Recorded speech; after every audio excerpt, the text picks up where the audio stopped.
Hello, and welcome to section 12.3 about area of triangles. In this section, we will determine the area of a triangle in various ways, including using less sophisticated and more sophisticated methods. One method will be using the moving and additivity principle to explain why the area formula for triangles is valid for all triangles.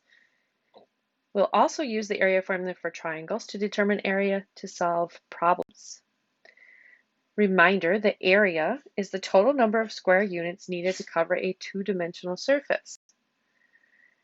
As we can see in this picture, method 1 is using a very primitive way to find the area, where we're actually counting all the squares that are filled in. If they're not a fully filled in square, we're taking partial ones and filling it in until we can get total squares, and then we can just count them. So that's the most primitive method. A little more advanced would be cutting a portion, a larger chunk of the triangle, and then moving it to recreate, so moving it and reattaching it to create a figure that is a type of rectangle, or in this case, square, and finding the area of that. Again, at that point, we can count them, but it's a little faster because we're taking the bigger chunk and moving it. Method 3 is the idea of putting a rectangle around the triangle, finding the area of the rectangle, and as you can see here, it's exactly half of it shaded, so we would find the area of the rectangle and multiply by 1/2. Thinking about what base and height are, so base, whatever side we choose to be the base of our triangle, which the base of a triangle can be any one of the three sides. But after we choose the base, the height will be dependent upon it. So once the base has been chosen, so for example down here, if side AC is the base, we usually label the base with little b. We take the point that's not on the base and we drop an altitude down to that line. Remember, an altitude is always perpendicular. So the perpendicular going through point B down to line AC. That will be the height of our triangle. Now, had we chosen the side AB to be the base, then the height of this triangle would be taking point C, dropping an altitude down to line AB, and that would generate the perpendicular to that line, giving us our height. So sometimes the height may be inside of the triangle, and sometimes it may be outside of the triangle, depending on which side you choose to be the base. This becomes much easier if we have a right triangle, because two sides of the triangle then can be the base and the height. So as we see here, we have a right triangle with our base and our height. We see the perpendicular symbol there, the right angle. If we duplicate this right triangle and then move it so that it's connected to the darker one, we'll see we can get this lovely rectangle that has the dimensions h and b. And exactly half of it is my original, or the darker shaded. So BH would be the area of the rectangle, and then 1/2 of it would be the area of the triangle. Even if we don't have a right triangle, we can do something similar. If we look at this triangle and we look at the height and we actually cut the triangle to where if we duplicate it and then cut the triangle to where the height is and put those pieces in, we can still form a rectangle. And the rectangle still has dimensions B and H, and exactly half of it is shaded. We just took our duplicated piece and cut it where the height was and put one chunk on one side and one chunk on the other to create the rectangle. Here's the same concept, but with parallelograms. And we did do an example of this in class as well when we did the one for the area of a triangle. The same idea here is we would expand and label this little piece A. Now the distance for the rectangle would be, or the length would be A plus B, and the height H. So if you take these two little right triangles off and put them together, you can quickly find the area of that rectangle and subtract it from the overall area, which I've shown over here with some algebra.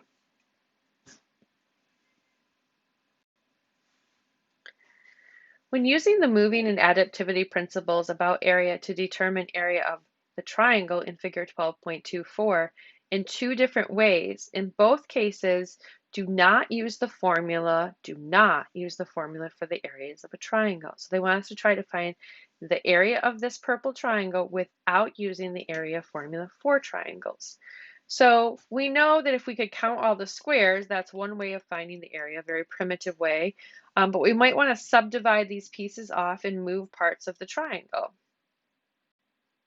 So for example, we could divide this triangle right here and move the chunks over and around, and we would get this nice rectangle here. That would be one way of finding the area of it. And then this one is, the length is 2, and then the width is 6. So it would be an area of 12 square units. Another method is that idea of putting a rectangle around the whole thing.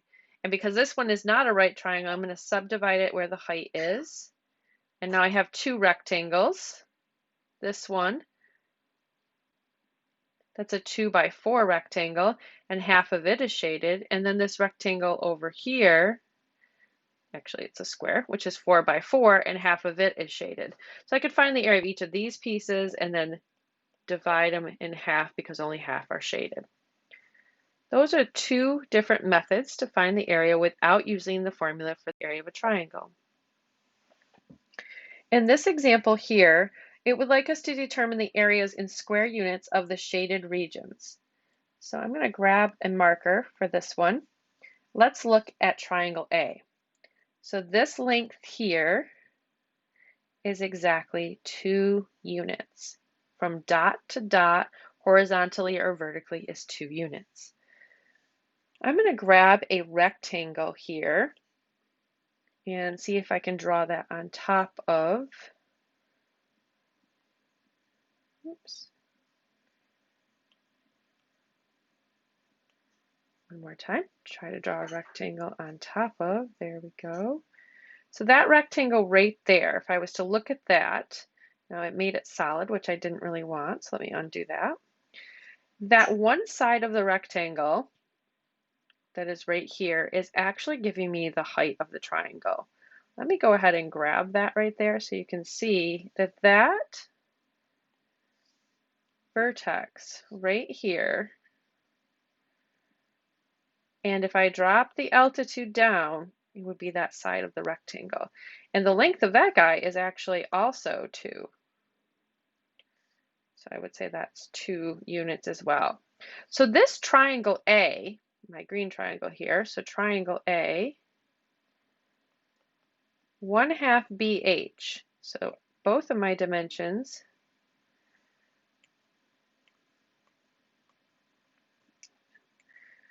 my base, which was 2, and my height, which was 2. So 1/2 times 2 times 2 is going to give me an answer of, in this case, since it says it's in centimeters, would be 2 square centimeters. And that's how we could find the area of triangle A. Let's look at triangle B. So triangle B, they're saying use this as your base. So that's 1, 2, 3 units. So that's 3 units. And I need to know the height of that. So again, if I was to create a rectangle surrounding that triangle, then my height of this guy is the distance from here to here, which is only 1. So the area of triangle B is going to be 1/2 my base, which is 3, times my height, which was 1. Now, if I did out that calculations, I'm actually going to get 3/2 square centimeters. So I think on each of these, the important thing to do is to identify where your base is. So for example, on C, the base is here, and the height would be here. And if I look at this one down here, triangle D, if this is your base, you go to the point that's not on your base, and you draw what's perpendicular to that, and that would be your height Again, if you want to, on each of these, you could consider putting a rectangle around them. And that sometimes helps people find the base and the height, okay? On this next slide, I've shown each of those done out, drawn much neater along with their areas. Remember to label in square units. And since this one says centimeters, it would be square centimeters for each of your areas. Thanks for watching. All of these images and questions came from your textbook, Mathematics for Elementary Teachers with Activities by Beckman.